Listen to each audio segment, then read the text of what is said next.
వార్షికోత్సవం సందర్భంగా Meenakshi test tube baby centre Guntur నందు ఐవీఎఫ్ ట్రీట్మెంట్ పై 40% రాయితీ. ఎలక్ట్రానిక్ మీడియా, ప్రింట్ మీడియా కూడా మొత్తం కోడై కూస్తున్నా కూడా మోసపోయే వాళ్ళ సంఖ్య విపరీతంగా పెరుగుతూనే ఉంది. మోసం చేసే వారి సంఖ్య డబుల్ అవుతానే ఉంది. ఏమో విచిత్రంగానే ఉంది.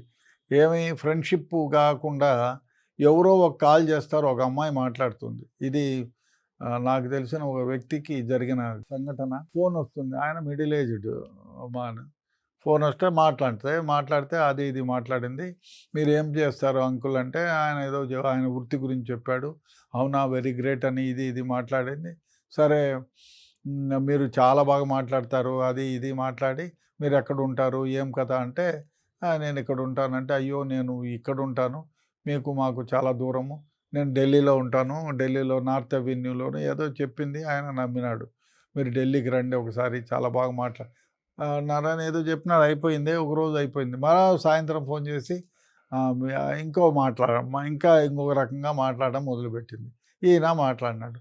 రాత్రి మళ్ళీ 10:30కి మీ మాటలే అస్తమానం నాకు గుర్తొస్తున్నాయి, మీరు చాలా ఇది అది అని మాట్లాడడం మొదలు పెడితే, ఈ ఇంట్లో ఒంటరిగానే ఉన్నాడు. ఆ వైఫ్ వాళ్ళు ఎక్కడో వేరే ఊర్లో ఉంటారు.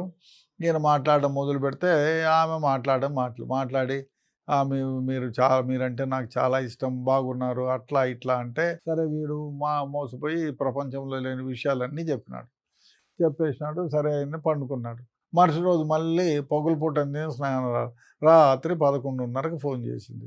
నాకు నిద్ర పట్టడం లేదు చూడు అని చెప్పి బట్టలు ఒకటి ఇప్పింది.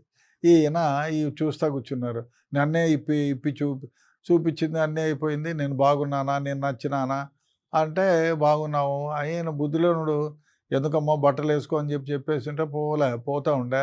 ఆయన చూస్తూ ఉండిపోతే, సరే మీరు బట్టలు ఇప్పచ్చు కదా అంటే, నేను ఇప్పను అన్నాడు. మరుసటి రోజు మళ్ళీ ఫోన్ చేసి బట్టలు ఇప్పి ఇట్లా అట్లా అంటే, ఈయన బట్టలు ఇప్పినాడు. ఇప్పితే ఆ రోజు అది మీరు ఎట్లా నన్ను సెక్స్ చేస్తారు అది ఇది మాట్లాడితే, ఆయన ఏదో రెచ్చిపోయి ఈయన ఏదో మాట్లాడితే రేపు మీ ఊరికి వస్తాను, ఎల్లుండి మీ ఊరికి వస్తాను, మీతో కలిసి ఉండాలని ఉంది అట్లా చెప్పి ఆ 3వ రోజు మళ్ళా ఇంకో రోజు ఇట్లా కాల్ వస్తే ఒక మగ గొంతు వస్తుంది. ఆల్ ఆఫ్ ఎ సడన్ మగవాడు అడ్డం వచ్చి, ఏమ్రా నా భార్యను లోపరుచుకున్నావా, నిన్ను చంపేస్తాను, నువ్వు ఎక్కడున్నావు చెప్పు, నాకు నా అకౌంట్లో ఇంత డబ్బులు వేస్తేనే నువ్వు చేసిన చర్యలన్నీ కూడా రికార్డింగ్ చేశాను, నీ ఫోన్లో ఎంతమంది లిస్ట్ ఉందో అన్నీ వాట్సాప్ లిస్టు, నీ ఫోన్ నెంబర్లు అన్నీ తీసుకున్నాను, అందరికీ పంపిస్తాను, నువ్వు న్యూడ్గా ఉండేది, నువ్వు మాట్లాడిండేది, నీ భార్యకు పిల్లలకు నీ ఫ్రెండ్స్కి అందరికీ పంపిస్తాను అంటే, డబ్బులు పంపించు, నా దగ్గర అంత లేవు అని. మొదటిసారి వాళ్ళ అకౌంట్ ఏదో ఇస్తే 50,000 పంపించినాడు. మళ్ళా 2వ రోజు 3వ రోజు తర్వాత మళ్ళీ డబ్బులు ఇస్తావా, ఈ విధంగా ఒక నెలలోనే దగ్గర 4-5 లక్షలు మోసపోయినాడు. ఆయన ఏదో దిగాలుగా ఉంటే, ఏమయ్యా ఎట్లున్నామంటే, ఏం లేదు సార్ అన్నాడు. చెప్తే, నేను మోసపోయినాను సార్ అట్లా అంటే, పోలీస్ కంప్లైంట్ ఇవ్వమంటే సైబర్ క్రైమ్లోకి పోయి కంప్లైంట్ ఇచ్చినారు. ఆ విధంగా మోసపోయి కంప్లైంట్ ఇస్తే ఆడ చూస్తే వాడు ఎవరినో ఆ అమ్మాయి ఒక అబ్బాయి ఇద్దరు కలిపి నాటకం ఒక గ్యాంగ్ అన్నమాట. గ్యాంగ్ మోసం చేసి ఈయన దగ్గర నుంచి డబ్బు కాజేశారు. ఎఫ్ఐఆర్ అయితే కట్టినారు. వాళ్ళు ఎక్కడో ఢిల్లీ దగ్గర గోరేగాంలో ఎక్కడో ఉంటారని అడ్రస్ ట్రేస్ కాలేదు. వాళ్ళ ఇచ్చిన టెలిఫోన్ నంబర్లు వాళ్ళ పేరు మీద లేవు, వేరే వాళ్ళ పేరు మీద ఉన్నాయి. ఆ విధంగా వాళ్ళ అకౌంట్లోకి డబ్బులు అయితే పోయినాయి, ఆ అకౌంట్లో నుంచి కూడా డబ్బులు డ్రా చేసేసినారు. సో ఈ ఇన్వెస్టిగేషన్ నడుస్తూ ఉంది. ఎప్పుడైనా ఎవరైనా అపరిచితుడు ఎవరైనా ఉంటే, మీకు పర్సనల్గా తెలియకపోతే, మీ ఫ్యామిలీ హిస్టరీ కానీ మీ పర్సనల్ విషయాలు కానీ దయచేసి చెప్పొద్దు. ఏదో ఆమె బట్టలు ఇప్పుతుంది కదా అని చొంగ కార్చుకొని నువ్వు బట్టలు ఇప్పితే మొత్తం జీవితానికి నాశనం చేసుకుంటారు. కాబట్టి ఇటువంటి వాళ్ళు ఎవరైనా రాత్రిపూట ఫోన్ చేసి హలో అని, ఆడవాళ్ళకు మగవాళ్ళకు ఆడవాళ్ళు కూడా ఈ విధంగా చేస్తున్నారంట. దయచేసి ఇటువంటి వాళ్ళ ఉచ్చులో పడి జీవితాలు నాశనం చేసుకోవద్దు.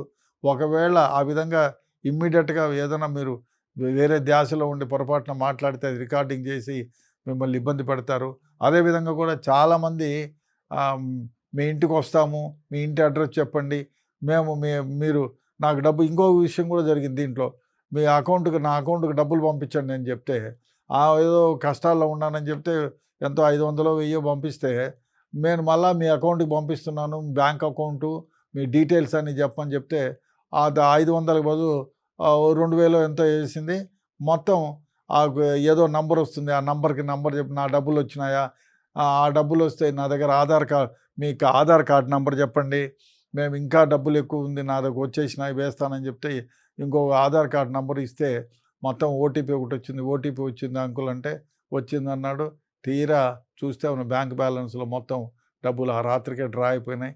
రాత్రి అంతా మెసేజ్లు వస్తున్నాయి. పొద్దున్నే లేచి చూసుకుంటే బ్యాంక్ బ్యాలెన్స్లో దాదాపు 40 లక్షల రూపాయలు కొట్టుకుపోయినాయి. దయచేసి అపరిచితుడైన వ్యక్తులకి ఏమి ఇట్లా నంబర్లు అడిగితే చెప్పొద్దు.